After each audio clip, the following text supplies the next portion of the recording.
నమశివాయ. నవరాత్రి వస్తే చాలు దేశం అంతటా కనిపించే అమ్మవారి ఒకే ఒక్క రూపం ఏమిటి? మహిషాసురమర్దిని. అంతేనా? ఈ రోజు ఆ అమ్మవారి ఆవిర్భావం గురించి చెప్పుకుందాం. పూర్వం మహిషాసురుడని ఒక రాక్షసుడు ఉండేవాడు. వాడు పుట్టుక చాలా విచిత్రమైంది.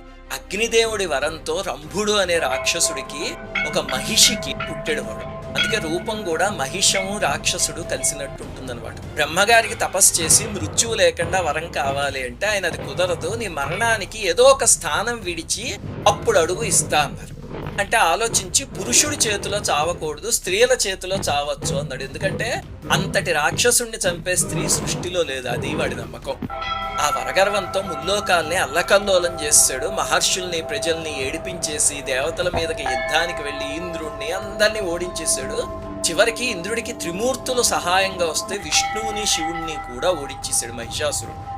ఇప్పుడు వాడిని జయించాలి అంటే మనందరంశలతో ఒక స్త్రీమూర్తి ఆవిర్భవించాలి.